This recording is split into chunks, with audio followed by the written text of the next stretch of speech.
Hi everyone, welcome to our class in which we will discuss Hamlet's important question and also the previous questions. So here we start with the question Hamlet as a tragedy of reflection. William Shakespeare's Hamlet is not only revenge tragedy, यानी William Shakespeare की जो Hamlet है वो एक revenge tragedy नहीं है but also a deep tragedy of reflection. लेकिन वो क्या है? डीप ट्रेजिडी है रिफ्लेक्शन की। दूसरे unlike traditional heroes who act quickly to take revenge, जो दूसरे हीरोज़ हैं जो फटाफट बदला लेने के लिए उतावले रहते हैं या वो फटाफट बदला लेते हैं, हैमलेट एक ऐसा character, Hamlet is a character who thinks, questions, doubts and reflect. Hamlet एक ऐसा कैरेक्टर है जो सोचता है, क्वेश्चन करता है, डाउट करता है हर चीज़ को। His tragedy line is the fact that he delays action because he is thinking about what is right, what is moral and what the consequences will be. वो ये उसकी ट्रेजिडी किस वजह से हुई है कि डिले करा उसने अपना एक्शन, कि ये क्या करूं, कैसे करूं, सही होगा, गलत हो गया, इसका आगे का क्या रिजल्ट होगा, उस चीज़ को। His constant inner struggle and overthinking become the main reason for his downfall. उसकी constant जो overthinking है वही उसका main reason बनी उसके downfall का. Thus Hamlet is the best understood as a tragedy of a man who reflects too much in a world that demands quick and strong action. तो इसलिए जो Hamlet है वो एक ऐसा आदमी जाना गया जो बहुत ज़्यादा रिफ्लेक्ट करता है उस वर्ल्ड में जिसमें फटाफट एक्शन चाहिए, strong, that needed strong actions.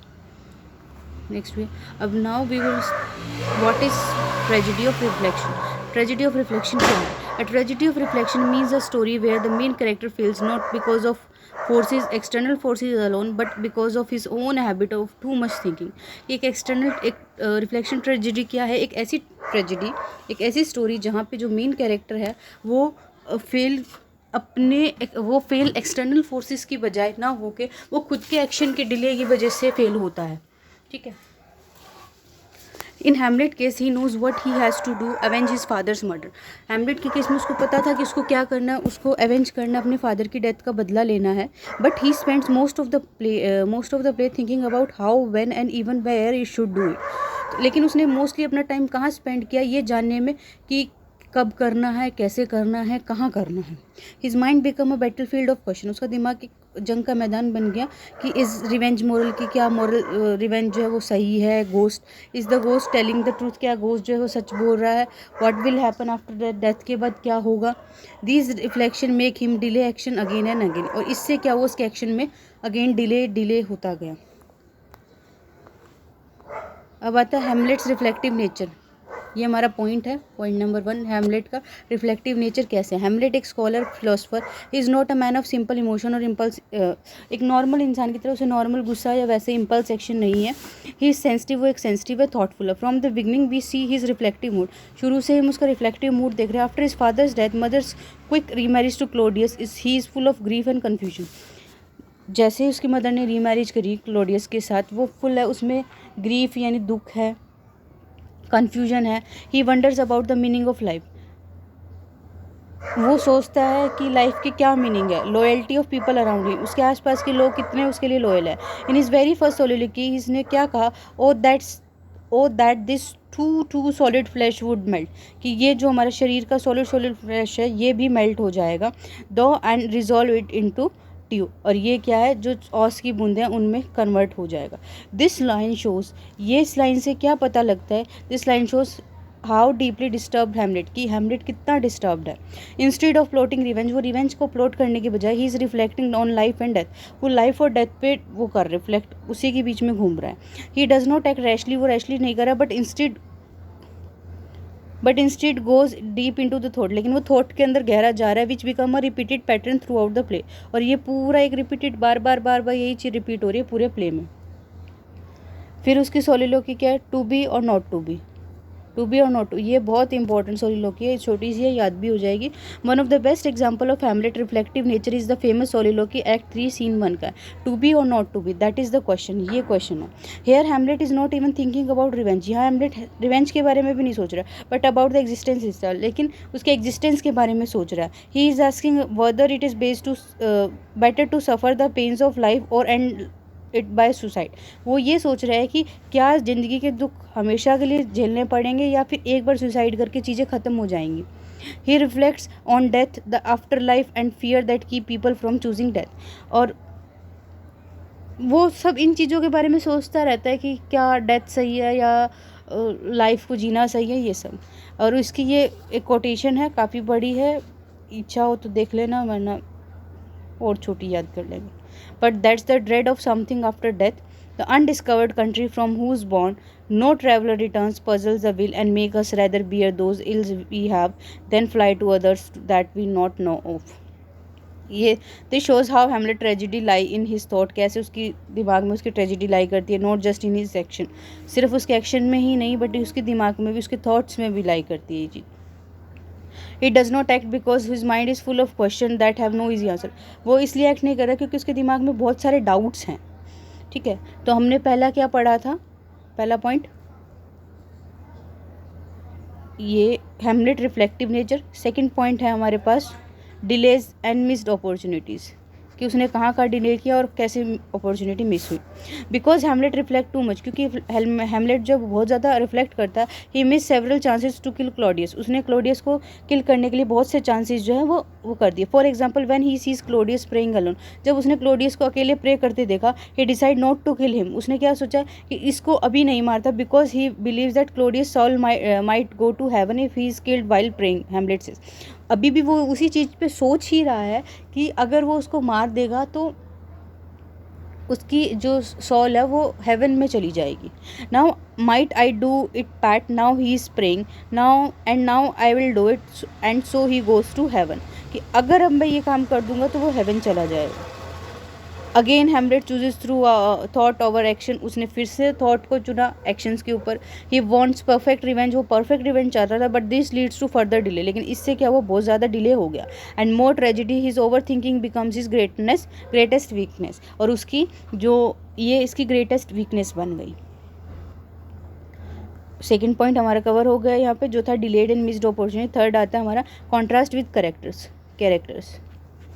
Hamlet's reflective nature is highlighted when even more when we compare him, दूसरे जब हम कैरेक्टर्स के साथ उसको कंपेयर करते हैं तो हमें ज़्यादा देखने को मिलता है। Laertes and Fortinbras are also sons who want to take revenge but they act quickly, वो भी सन्स थे, वो भी बेटे थे, लेकिन वो फटाफट उन्होंने रिएक्ट किया क्योंकि वो बदला लेना चाहते थे। लैरेट्स इमीडिएटली रिटर्न्स फ्रॉम फ्रांस से वो आया वैन उसको जब पता चला कि फादर पोलोनियस की डेथ हो चुकी है, and is ready to fight, और वो लड़ने के लिए तैयार है। Fortinbras prepare to attack Denmark to recover his father's honour, और फोर्टिनब्रास क्या है, वो तैयार है डेनमार्क को अटैक करने के लिए क्योंकि उसको अपने फादर का बदला लेना है। हेमलेट हिमसेल्फ एडमायर्स फोर्टिनब्रास डिसिसिवनेस, वो कह रहा है कि हेमलेट खुद इस चीज़ को एडमायर करता है। वो क्या बोलता है, how stand I then that have a father killed a mother stained, be मैं कैसे, जिसका फादर मारा गया और उसकी मदर को स्टेन कर दिया गया, यानी उसने गर्ट्रूड ने शादी कर ली। Excitement of my reasons and my blood and let all sleep, he sees his failure in contrast with Fortinbras, उसने अपना फोर्टिनब्रास के कंपेयर में उसने खुद को कम महसूस किया। एंड फील्स अशेम्ड, उसको बुरा लगा खुद के लिए भी, वो इतना डिले कर रहा है, उसको शर्मिंदगी हुई। But he still can not change his nature, लेकिन वो अभी भी अपना नेचर जो है वो चेंज नहीं कर सकता। क्रिटिकल कमेंट्स क्या कहते हैं, AC Bradley a well known Shakespearean critic says that Hamlet's mind is so complex, so meditative and philosophical that action become almost impossible for him, कि हेमलेट का माइंड, मतलब ये इसने AC ब्रैडली के 3-4 हमने पढ़ लिए अब तक। क्रिटिकल कमेंट जो इजी लगे, जो अच्छा लगे वो लिख लेना, that's not the issue. Hamlet mind का शेक्सपियरियन क्रिटिक ये क्या कहता है कि Hamlet's mind is so complex, so meditative, so philosophical कि एक्शन उसके लिए डिफ़िकल्ट हो गया, that action become almost impossible for him, कि वो एक्शन कर ही नहीं सकता। According to Bradley, Hamlet failure is not cowardice, कायरता वाला नहीं है, but the result of his thoughtful and moral nature की वजह से वो इस तरह से पीछे हो रखा है। He is a man more suited for thinking than for violent action, वो एक ऐसा आदमी जो सोच ज़्यादा सकता है लेकिन वो वायलेंट एक्शन नहीं ले सकता। सेकंड हमारा कॉलरिज क्या कहता है कि Hamlet a man whose imagination is more vivid than his passion, कि उसकी इमेजिनेशन उसके पैशन से ज़्यादा बड़ी है। In other words Hamlet imagines and reflects more than he feels और डज, जितना वो करता है उससे ज़्यादा वो सोचता है और रिफ्लेक्ट करता है। ही क्रिएट मेंटल पिक्चर को क्रिएट करता है, डाउट करता है instead of following through with his form action. फटाफट एक्शन लेने के बजाय वो चीज़ें सोचता ज़्यादा है। लास्ट आता है हमारा tragic end. Tragic end, in the end Hamlet does take action. Last में वो एक्शन लेता भी है बट इट्स टू लेट, लेकिन इट इज़ टू लेट, लेकिन ये बहुत लेट हो चुका है। He kills Claudius only after Gertrude Laertes and he himself have been fatally wounded. वो कब मारता है क्लोडियस को? जब उसकी माँ भी मर चुकी होती है, लैरेट्स भी मर चुका होता है, वुंडेड हो चुका होता है, और वो खुद भी बुरी तरह के घायल हो चुका था। His final action is act is more a reaction to immediate danger than a planned revenge. उसका प्लान्ड रिवेंज होने की वजह उसने उस पॉइंट पे जाके इमीडिएट एक्शन लिया। His tragedy that he only acts when there is no option left. उसकी ट्रेजिडी क्या है? वो तभी काम करा उसने जब उसके पास कोई ऑप्शन ही नहीं बचा था। लास्ट में मारने को सिर्फ एक क्लोडियस बचा था, इतनी मौत के बाद, इतने मर्डर्स के बाद, तो उसके पास और कोई ऑप्शन ही नहीं बचा था। His thoughts have led him to a point where nothing can be saved, not himself, not his family, not Denmark. वो इसकी थिंकिंग इस लेवल तक आ चुकी थी, इतना डिले कर चुका था कि उसके बाद कुछ बचा ही नहीं था उसके पास कुछ बचाने को। ना ही उसके पास खुद की जान बची थी, ना ही उसकी फैमिली बची थी, ना ही डेनमार्क बचा था उसके पास, क्योंकि यहाँ 14 ब्रास ने अटैक कर दिया। यहाँ पे सब मर गए, गर्ट्रूड मर गई, फादर मर गया, और लैरेट्स मर गया, ओफेलिया मर गई, पोलोनियस मर गया, और खुद भी मर गया वो। तो कंक्लूजन में हम क्या कहते हैं? To conclude, Hamlet is truly a tragedy of reflection है। Hamlet is a notable and intelligent character है, बट ही इज़ ट्रैप्ड, लेकिन वो फंसा हुआ है उसके खुद के माइंड में। His over thinking deep reflection make him delay the revenge he was suppose to carry out. जो उसको करना था उसको वो डिले कर रहा है। दिस इनर कन्फ्लिक्ट, ये अंदर का conflict, this tension between thought and action is what makes Hamlet one of the most powerful tragedies in the literature. यही डिले इसके एक्शन में, यही थॉटफुलनेस इसको मोस्ट पावरफुल ट्रेजिडीज बनाती है लिटरेचर में। The play shows how too much thinking can paralyse a person, कि ज़्यादा सोचने से कैसे एक इंसान पैरालाइज हो जाता है, वो कुछ भी नहीं कर पाता अपनी लाइफ में, and led to failure even when the heart is noble and the cause is just. चाहे उसका कोज जस्ट हो, चाहे वो सही के लिए लड़ रहा हो, चाहे उसका दिल साफ हो, लेकिन अगर वो ज़्यादा ही सोचेगा, कुछ करेगा नहीं, तो वो नुकसान में जाएगा। तो एक बार हम पढ़ लेते हैं quick revision.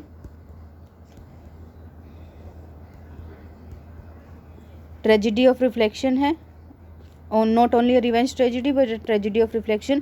Tragedy of reflection होती क्या है? ट्रेजिडी ऑफ रिफ्लेक्शन मीन्स एक स्टोरी जहाँ पे मेन प्रोटोगनिस्ट फेल हो जाता है एक्सटर्नल फोर्सेस की बजाय नहीं, लेकिन नॉट अलोन, अकेला सिर्फ एक्सटर्नल फोर्सेस की वजह से नहीं, लेकिन वो उसकी खुद की सोचने की बहुत ज़्यादा हैबिट की वजह से।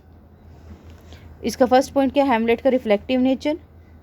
उसमें कोटेशंस क्या हमारे पास? ओ that this too solid flesh would melt. Oh that this too solid flesh would melt thaw and resolve itself into a dew.